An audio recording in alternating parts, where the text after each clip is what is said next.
안녕하세요. 주와 말씀의 교회 말씀 묵상입니다.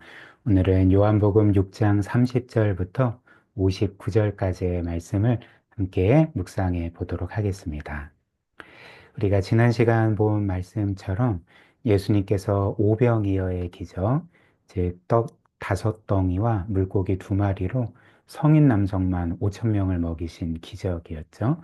이 기적을 베푸신 후에 정말 많은 사람들이 예수님을 자신의 왕으로 삼으려고 했고요. 그렇게 예수님을 따르려고 했습니다. 그러나 예수님은 그들의 마음을 꿰뚫어 보셨습니다. 그들이 그 예수님을 따르는 목적 자체가 그 예수님을 하나님이자 또 구세주로 믿어서 따르는 것이 아니라 떡을 얻기 위해서 예수님을 따랐던 것을 예수님이 아셨던 거죠. 즉, 그들의 어떤 영혼의 구원, 영원한 생명을 위해서 예수님을 따르는 것이 아니라 그분을 하나님으로 모시고 예배하고 영화롭게 하기 위해서 따르는 것이 아니라 떡으로 상징되는 세속적인 유익들을 얻기 위해서 예수님을 따랐던 것입니다. 그래서 예수님께서는 이렇게 그분을 따르는 사람들을 향해서 이제 이렇게 말씀을 하셨죠. 27절 보면 너희는 썩을 양식을 위해서 일하지 말고 영생하도록 있는 양식을 위해서 일하라. 그리고 그 영생하도록 하는 양식은 바로 내가 너희에게 주는 것이다. 이렇게 말씀을 하셨습니다. 그리고 그때 사람들은 예수님의 말씀을 어느 정도 이해했던 것 같습니다. 아, 예수님께서 이 썩을 양식이 아니라 우리를 영원히 살리는 그 구원과 영생을 위해서 일하라고 말씀을 하시는 거구나. 이렇게 이해를 했던 것 같습니다. 그래서 사람들은 예수님께 이어서 그렇다면 예수님, 우리가 구원받기 위해서 해야 될 하나님의 일은 무엇입니까? 그 하나님의 일을 가르쳐 주십시오. 라고 물었습니다. 그리고 이에 대해서 예수님은 하나님의 일은 하나님께서 너희에게 보내신 바로 나를 믿는 거다. 그것이 바로 너희가 구원받기 해야 될 하나님의 일이다. 라고 말씀을 하셨습니다. 그렇다면 이제 사람들은 예수님을 그렇게 하나님이시자 구세주로 믿었을까요? 그렇지 않습니다.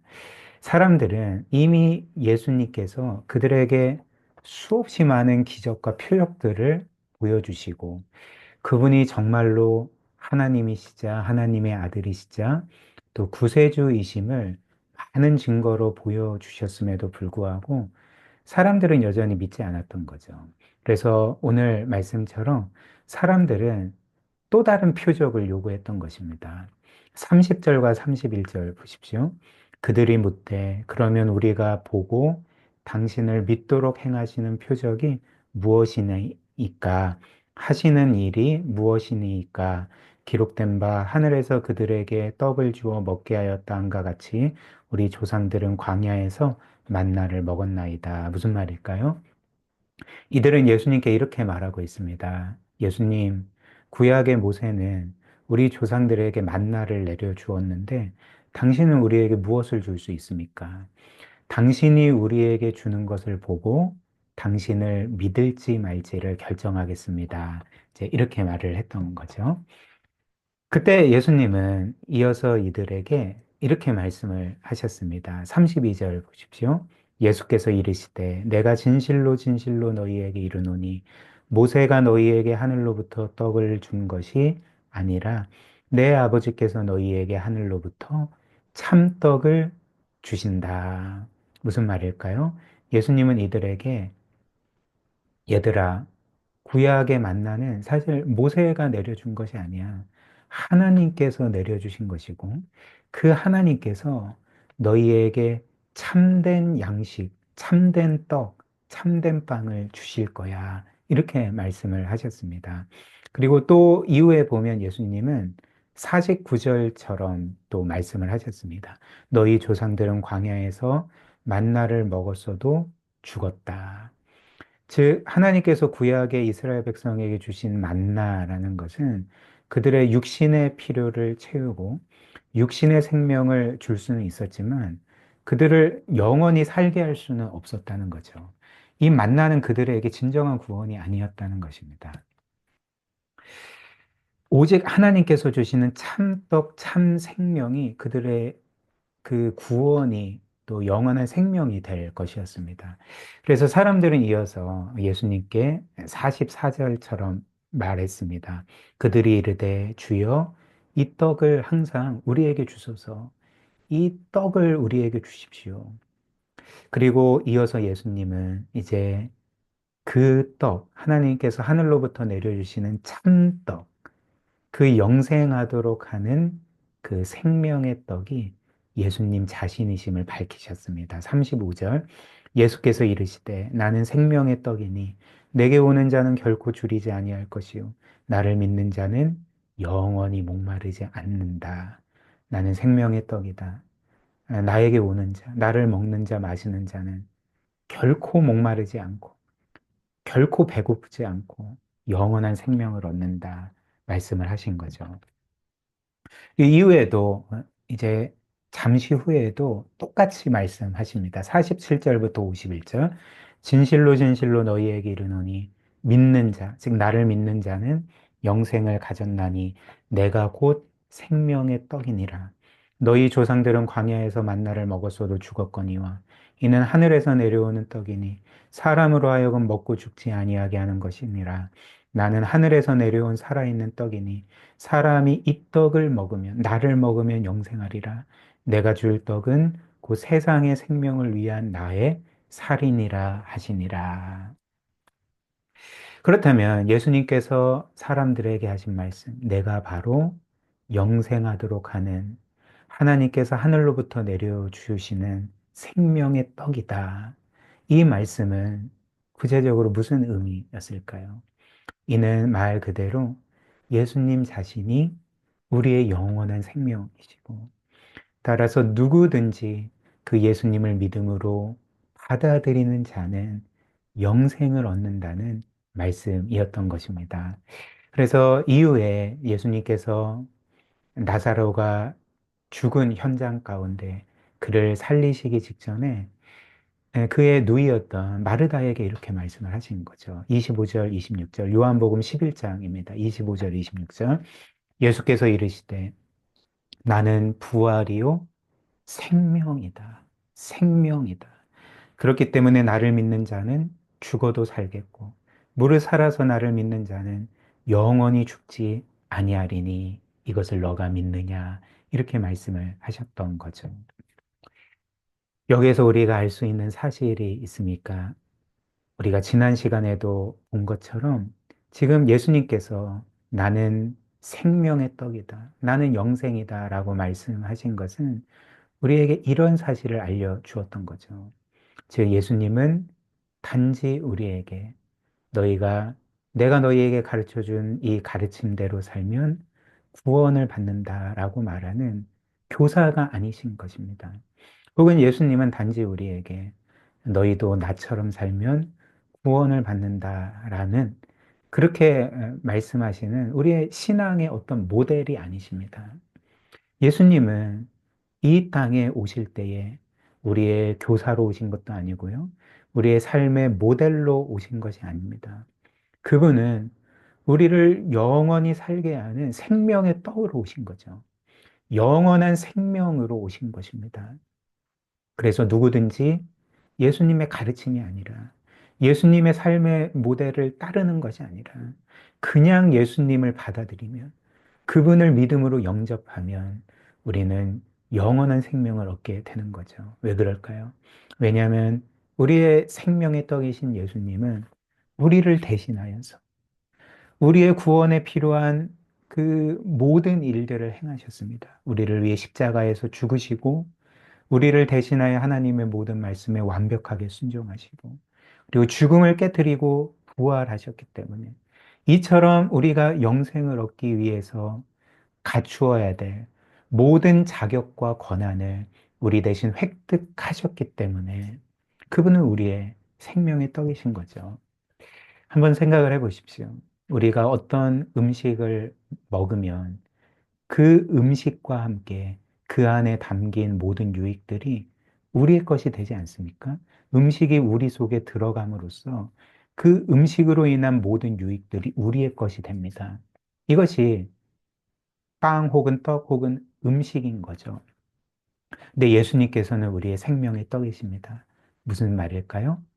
예수님께서 우리 대신 우리가 할 수 없는 모든 구원의 일을 이루시고, 그래서 우리 대신 영원한 구원과 영생을 획득하셨기 때문에, 그분 자신이 우리의 생명의 떡이시기 때문에, 그 생명의 떡이신 예수님을 우리가 믿음으로 받아들이면, 그분이 이루신 영원한 대속과 구원과 영원한 의로움과 영원한 생명이 우리의 것이 되는 거죠.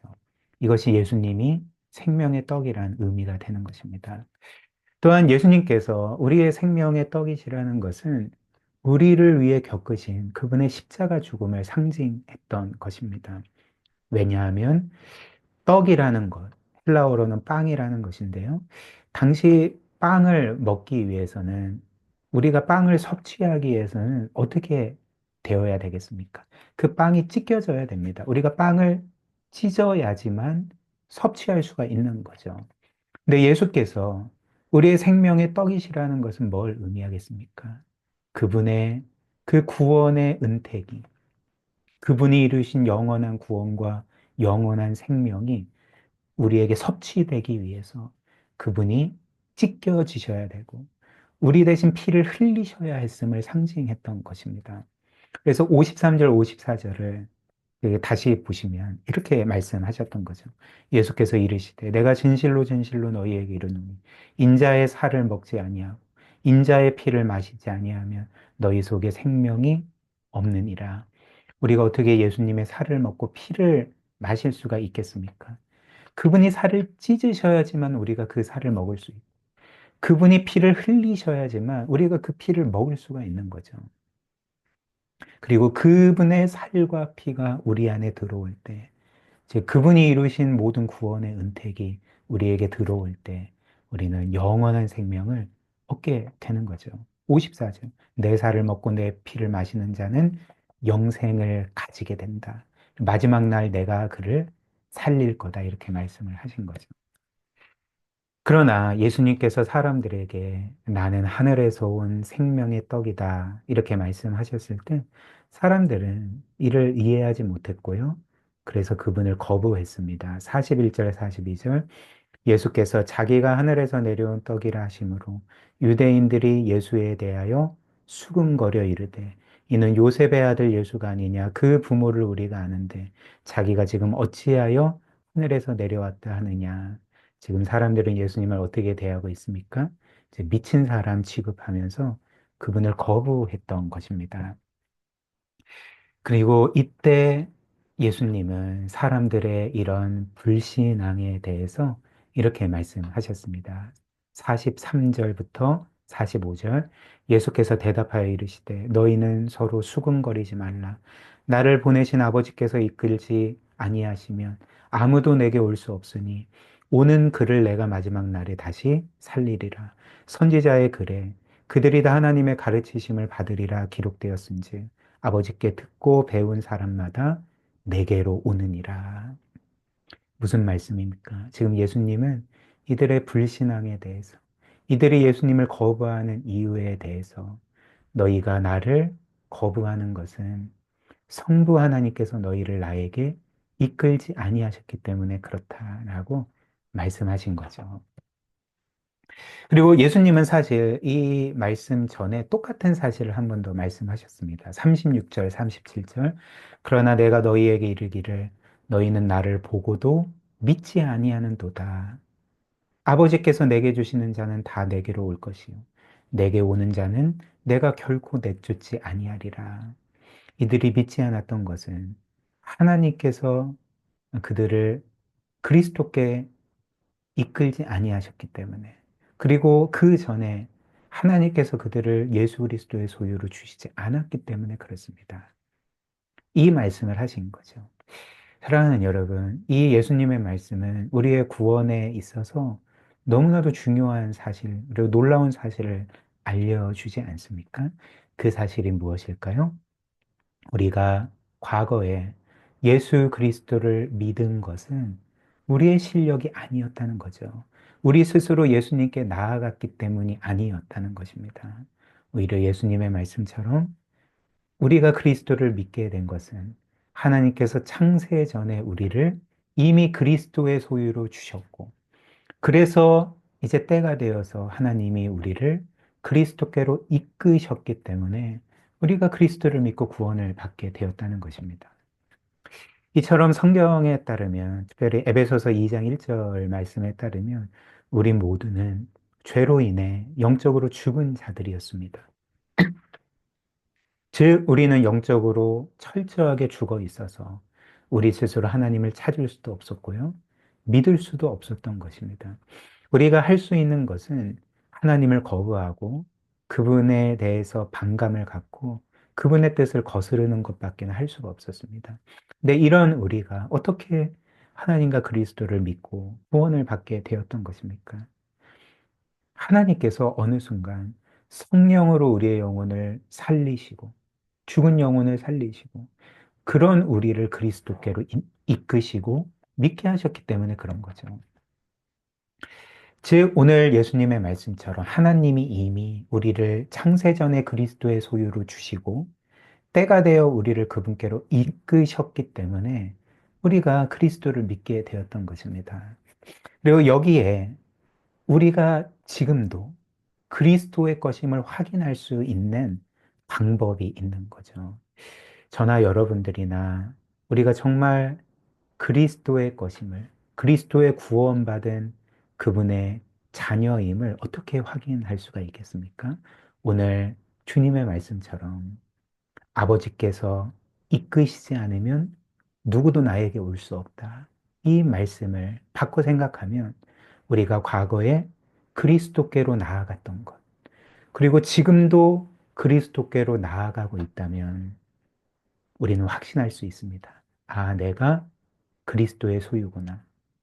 하나님께서 나를 지금도 이끌고 계시는, 그래서 내가 정말 영원히 그리스도의 소유가 되었다는 것, 이것을 우리가 확인할 수가 있는 거죠. 왜냐하면 우리가 본 것처럼 예수님께서 나를 보내신 아버지께서 이끌지 아니하시면 누구도 내게 올 수 없다. 그리고 아버지께서 내게 주시는 자는 다 내게로 오고 내게 오는 자는 결코 누구도 내가 내쫓지 아니하리라 라고 말씀하셨기 때문에 그렇습니다.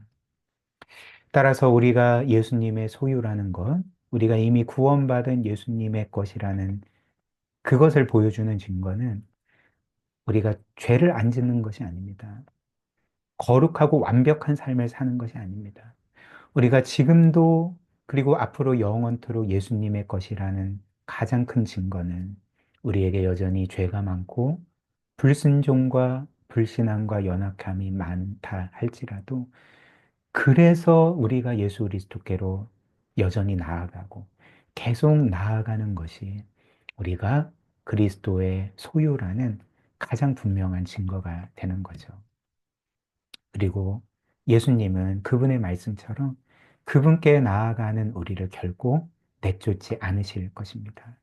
또 예수님은 그분의 소유인 우리를 단 한 사람도 잃지 않으실 것입니다.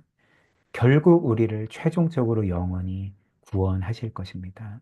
이것을 우리가 늘 굳게 믿고 늘 그리스도께로 나아가는 저와 여러분들이 되시면 좋겠습니다. 우리 함께 기도할까요? 오늘 말씀처럼 우리가 지금도 그리스도께로 나아가는 것, 죄 많고 실패 많지만 그리스도께로 나아가는 것은 하나님이 우리에게 베푸신 은혜입니다. 하나님이 이끌지 아니하시면 누구도 그리스도께로 나아갈 수 없기 때문에 그런 거죠. 그리고 그리스도께로 나아가는 자는 누구도 그리스도께서 내쫓지 않으십니다. 늘 받아주십니다. 이 은혜를 기억하며 언제든지 그리스도의 은혜의 보좌 앞으로 나아가도록 그리고 그리스도께서 매일매일 우리에게 주시는 은혜로 하루하루를 살아갈 수 있도록 그런 은혜 달라고 함께 기도하도록 하겠습니다.